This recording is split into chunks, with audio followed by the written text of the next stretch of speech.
All right, guys, it's that time again. It's growing season here in West Virginia, and we want you guys to be successful.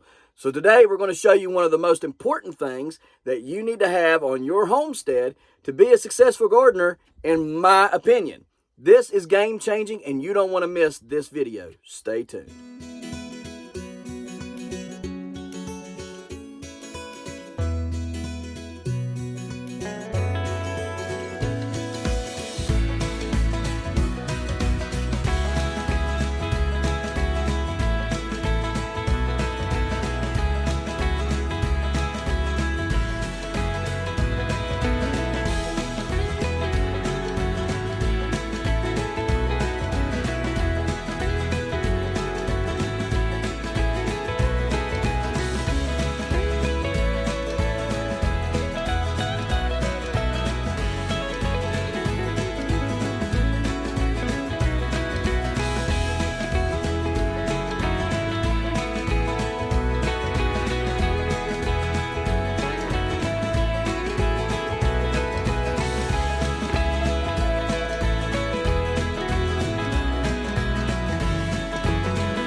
All right, guys, so today, like I was saying, we're going to show you all what I believe is one of the most important things that you need to have.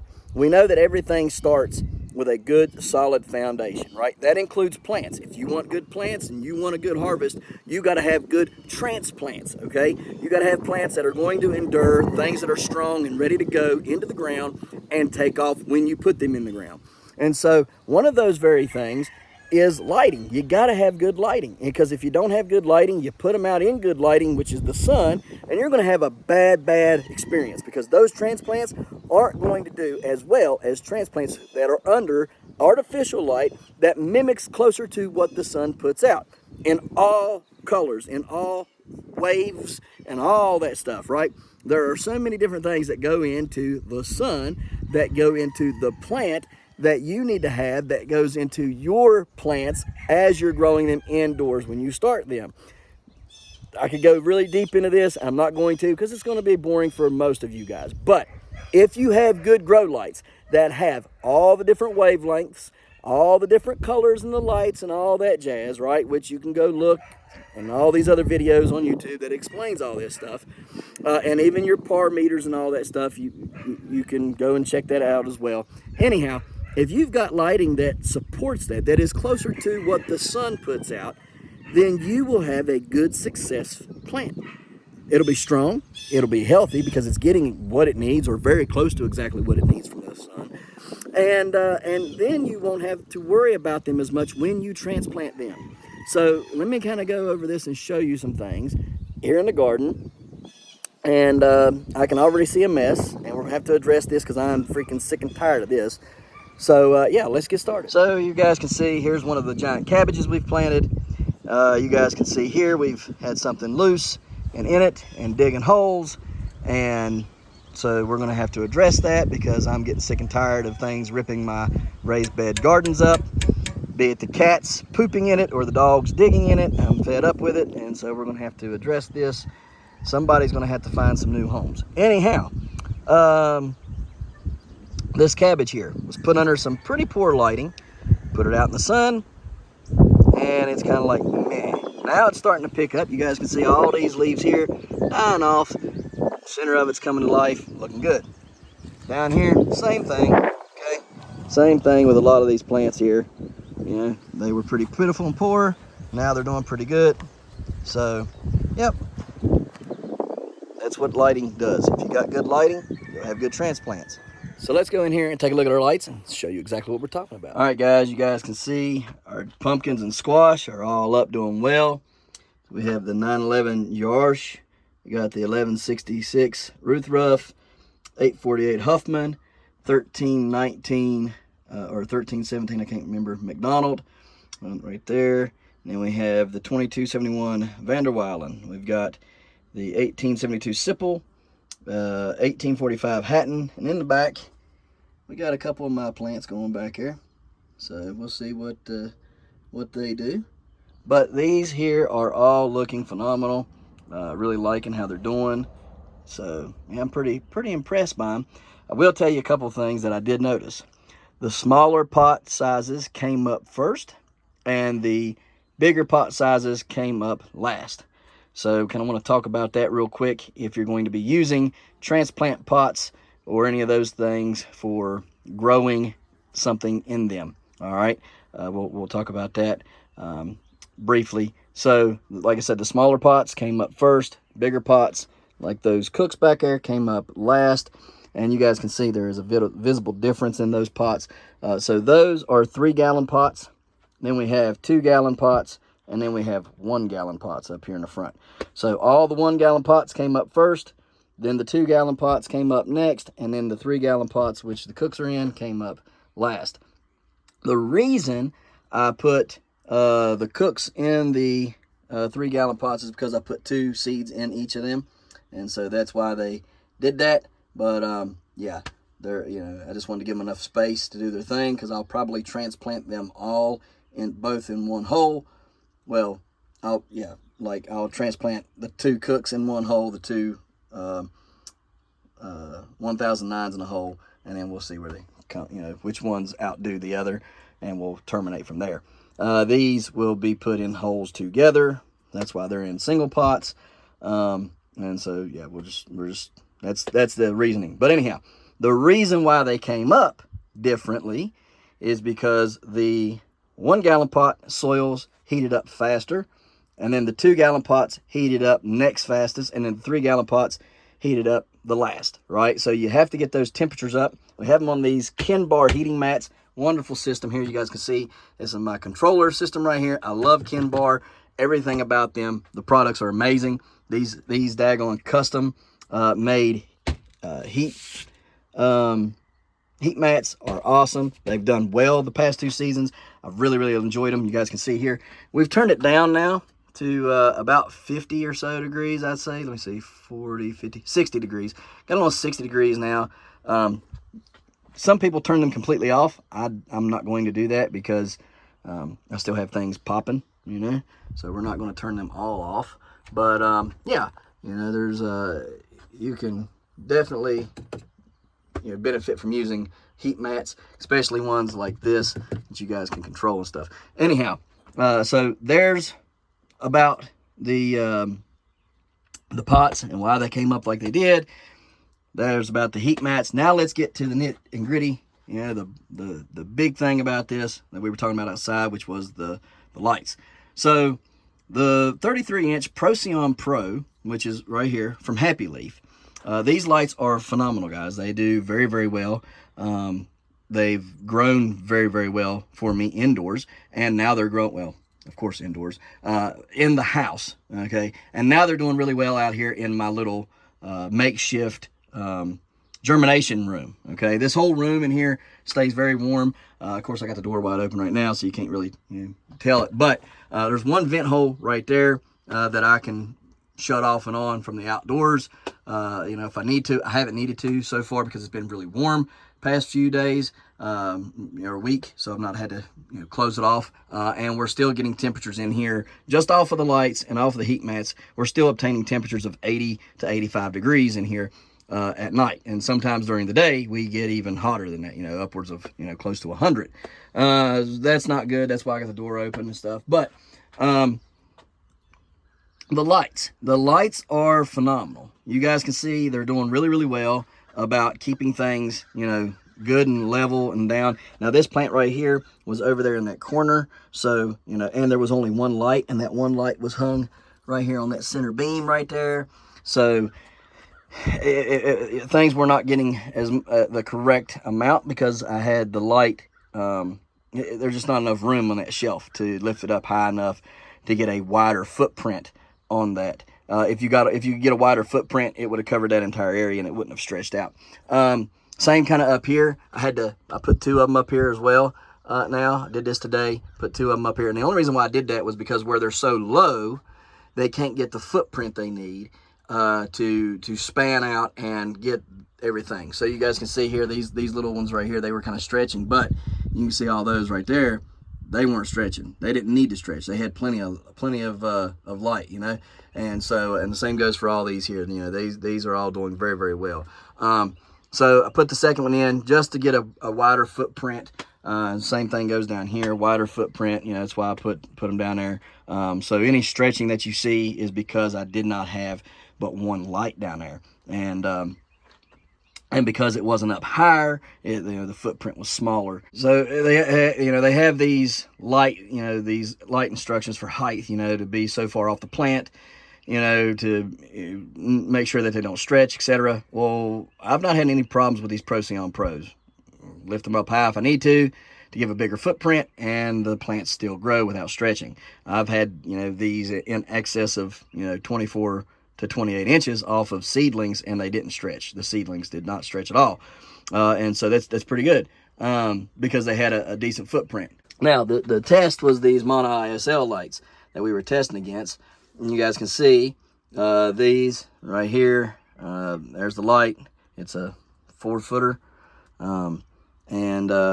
These are stretching toward the light, and it's about, I don't know, 16, 18 inches off of them, so I'm gonna have to lower it down some to keep them from stretching, but they are definitely stretching toward that light. So that right there is the test that I wanted to do to show you guys that light does matter. Your grow lights do matter. You know, will these mono ISLs grow stuff? Absolutely. Will they ensure that you have a strong plant when you go out? Maybe not as good as what you think, right? And that's really what it boils down to. Do you want a subpar plant going out into the sun, or do you want plants that are absolutely ready to rock and roll when you put them out? Personally, I want plants that are ready to rock and roll when I put them out. I want them to go and not stop, right? I want them to act like they didn't even get transplanted. And Happy Leaf, I believe, is what's going to help me do that. So definitely get, you know, your research in. Look up, you know, the Happy Leaf Procyon Pro 33-inch lights and see for yourself. You know, don't take my word for it. Do some research and look. You'll find that these Happy Leaf lights are worth every penny that you pay. They're made in the USA. I mean, everything about them screams American. Everything about them screams a plant that's going to kick tail. All right, whether you're growing it indoors, whether you're growing it outdoors, it ain't going to matter. You know, if you start with a Procyon Pro 33-inch, you're going to do really, really well. So, highly encourage you guys to get you a Happy Leaf grow light and see what it does for you and your grow. So let's go outside and see what we got going on out there that'll help you in the patch and help you become a better grower or gardener out in your patches or in your garden. Hey guys, so the other important thing about growing and gardening, and don't matter if you're growing stuff to eat for yourself or if you're growing giants, having fun, right? Growing stuff with your kids, having fun. You gotta have good soil. You gotta have healthy soil. And some of those things and some of those ways that we ensure that we have good, healthy soil that's really doing well is we add biochar to our soil, okay? Now, you can absolutely make biochar, but the amount that we need every year to put into our soil, we can't make that much. We do make some, but we can't make enough. So we have help from Wakefield Biochar. We use their products extensively here on the homestead. They're a great product. It helps to ensure that the soil is healthy, that everything's clicking in there, doing what it's supposed to be doing. The benefits of biochar are huge. You guys can check out all those videos that I've done on biochar in the past. You can also check out the live stream where we had Tony here from Wakefield talking about biochar and everything and the benefits that it has to your soil and the health benefits for your soil using biochar. But it's a great product, and I stand by this product. It's an awesome thing to put into your soil, whether you're growing in raised beds, whether you're growing in direct soil, in ground, doesn't matter. Wakefield Biochar is good stuff that will help you accomplish what you're trying to, which is to grow the biggest and the best products or produce that you can, okay? Tomatoes, I have seen tremendous differences in what we've grown here since using Wakefield, you know, and the differences and the testimony speaks for themselves as far as size and everything that we've grown here. So all we're going to do here is, you guys know, this here is the cross bed, and we're going to take these bags, we're going to empty them out, 1 bag per square here. All right, and these squares are 5 by 5, 5 foot by 5 foot, and very heavy clay. But we're going to go ahead and add Wakefield biochar to these this year, all 4 squares here, and then we're going to use the bags. We're going to lay those bags in the walkways, because we have 4 walkways here. We're going to lay those bags in the walkways. We're going to put mulch over top of those. Won't be doing that today, but we're not going to throw these bags away, because they can be used as a weed barrier, and that's what we're going to use them for. We're going to use them for a weed barrier, put mulch over top of them, make us some nice walkways and stuff in there. That way we're not polluting, and you know, we're reusing, right? So anyhow, yeah, 1 bag per 5 by 5 is what we're going to use. We're going to be doing several different tests with Wakefield this year. We're going to have it in some of the raised beds, and then we're going to have it without some of it in the raised beds, and even in our growing areas, patches and stuff like that, we're going to have some with and some without. Then we have a new product that Wakefield has, and it's over here in the gray bags. We're going to talk about that in a little bit, but we're going to use those products. We're going to compare those products Wakefield has with their regular product here, and we're going to see the comparison and everything. The other thing that you guys can be doing to ensure that you have a good quality crop going, you guys can use biologics in the form of azos, a beneficial bacteria, mycos, which is a beneficial fungi, and versity, which is a lactobacillus. Very many, you know, a lot of different species in that. And you can also use Prevegenics. They got liquid compost that has vitamins in it. Not a lot of people talking about vitamins. They got minerals, you know, they got nutrients, but they ain't got vitamins. And guys, vitamins are an important part to growing as well. You got to have vitamins. Without the vitamins, what are you doing, right? So yeah, you got to have vitamins in there. You got to have vitamins, minerals, and nutrients, okay? So you can use liquid compost from Prevegenics. You can also go and get their Microgenics, which is some different lactobacillus that is not in the versity, and you can use that as well. But they're a little bit smaller bag, so you might want to use that, you know, per plant. But anyhow, everything's looking good. Everything's doing good so far this year. We've got issues with cats and dogs wanting to get in our beds and dig them up and lay in them and make mess and stuff. So we're trying to figure all that out. But outside of that, guys, we're doing really well so far this year. The tractor's helped out a lot. These companies are super, super helpful and promoting and helping us to achieve maximum growth here on the homestead. And we're very thankful for all of those guys. We're waiting to amend all the garden spots, the big ones and stuff. But we're going to take you over here in just a second, and we got one special patch that we're doing with Wakefield this year, and we're gonna really focus on this patch, and it's going to have a lot of effort put into it. So we're going to get with that here. We're going to go over there and show you that patch here in just a second. But first, let me go on ahead and open these bags up here.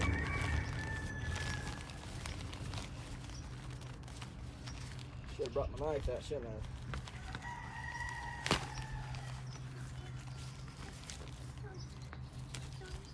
Okay, but go get the knife off of the thing.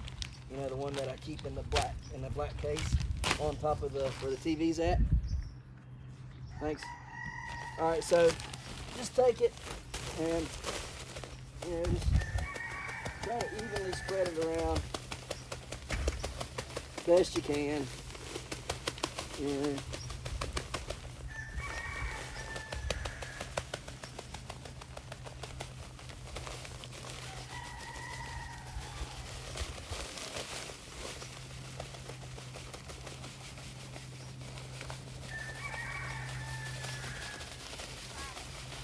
Cool. Nope, that's not the one. It's got the one. It's the one in the black case. It doesn't fold. It's got a handle, a green and black handle.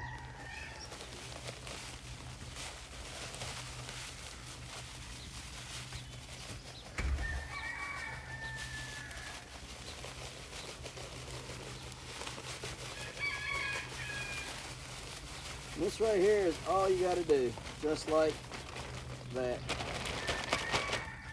All right, and then all you got this right here. We'll get our little landscape staples out. We'll take our bag like that, right there, lay it here like so. It's the proper width. We'll staple it down, and then we'll put mulch on top of it. And we're reusing, recycling, repurposing, all those good things.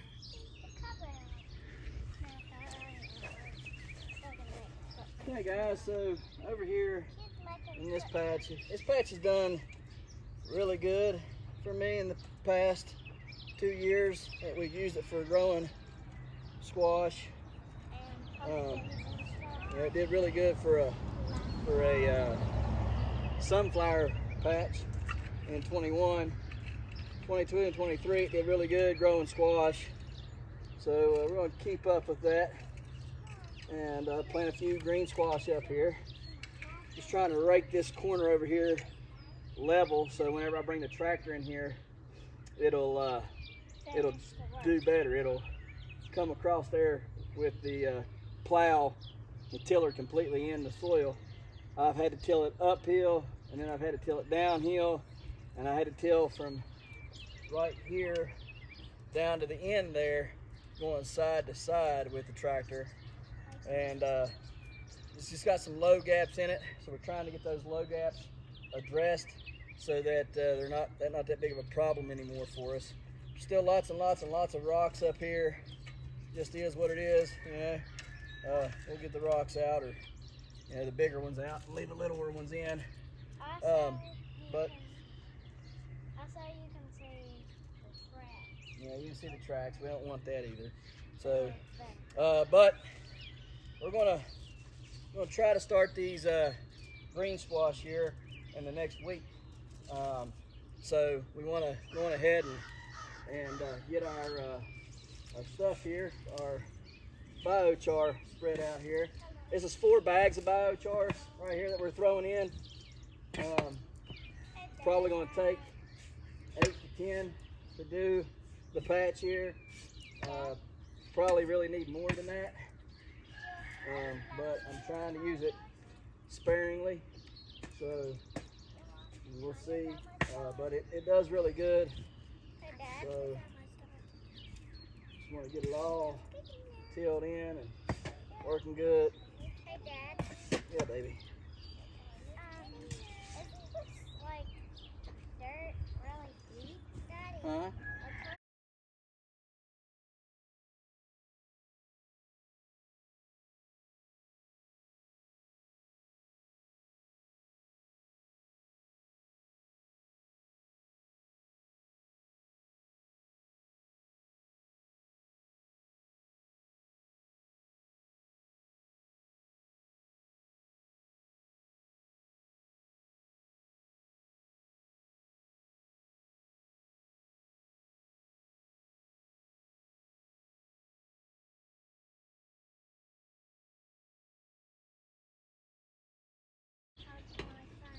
All right, so we'll bring y'all back whenever we get all this spread, and we're using the tractor to till it in.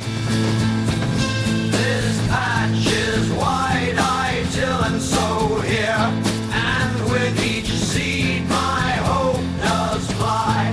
Grow me a gourd that wins the fair, and both shall boast my squash and I. A vine there is, its fruit swells large, spreading as wide as vines can spread. With tender care, I watch and wait here, wishing for rain and praying for sun. Come see the gourd, that's my crown and charge, as orange as the setting autumnal sky. Oh, how it grows, this giant kin, heavy and round as the moon rides high. Its skin so smooth, a canvas pure, for carvers' hands to take a lure. With every day it takes a breath, drawing closer to the harvest left. Rolling in the field, it claims its ground. Majestic size in the patch it's found. All right, guys, so got this pretty much done. We'll just get it amended in a couple days, get that squared away, and then we'll move on from there and start planting in it. Hopefully in just a few days, probably next week, and we'll be growing some green squash in here. Over here, we got to do these beds right here with biochar in those. And put biochar in this one as well. This one's had biochar in it already. Got to till all this up over here on this. We got to put biochar in this bed, but we're going to wait and hold off on that one until later on in the season, whenever we pick all those crops out of there and re-sow it with other stuff. We got to do some biochar up there in that bed up there, but we're gonna build a border around that bed up there so we stop losing the dirt from erosion. So we'll do that. We got to fill up those raised beds full of dirt and then put biochar in those. So yeah, we got a lot of work to do, and then probably going to put a little bit of biochar in this bed over here as well. I'm gonna have to put some biochar up here in the front of this after I pick up it and make it look better because it's all grown up with weeds. Gotta get this one right here done with biochar as well. It also needs more dirt because the dirt, I don't know where it's going, but it's escaping somewhere, and you're starting to see the stuff, the wood chips, mulch chips and stuff in there now, and it ain't got very deep like it was last year. Last year was like 4 or 5 inches deep. Now it's like barely an inch deep. We got to redo this whole bed here on this whole side, get it squared away as well with biochar, and then put some biochar in these beds here. Well, except for that bottom one there, that one's already got biochar in it. But anyhow, a lot of work to be done. A lot of stuff going on. This beautiful lettuce though, look at that lettuce, it's gorgeous. So I need to get in here and weed all this and let that lettuce just fill up this whole thing. It's just beautiful, beautiful, beautiful stuff. I love how it just took over. That's seeds from last year that came up this year, so it's done really well. And it tastes really good. It's Merlot lettuce. It tastes wonderful. I wish everything would re-sow like that and I never have to touch it. I get in here and clean up all this too, but we're gonna wait until these radishes, or not radishes, but these goodness, can't think of it. Turnips finish growing. We do have some radishes in here. That's why I said radish. I see one right there and one over there. But most of this stuff in here is turnips. This right here looks like it's a sunflower. Yep, that's what that is. It's a sunflower. How did you get in there? That's crazy. Well, we got some sunflowers in there growing. We'll leave them to be and do their thing. Got some beautiful butter crunch lettuce. Came up on its own right here. Looking really good. To get in here and weed all that. That's a beautiful little head of lettuce right there. I love that. That's another one right there. Gorgeous stuff. So anyhow, yeah, we're gonna let all this do its thing. I probably need to get here and thin some of these out so they can do their thing. We're trying to get a state record turnip. We needed a like 9-pound turnip.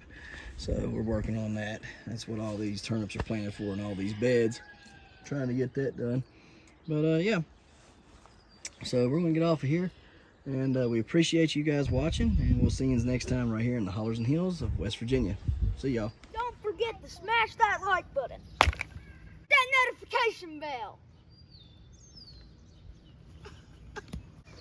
Don't get the Good job. Here you go. Thank you. Don't get the Don't forget to share. Yep. There you go. Good job. And And subscribe.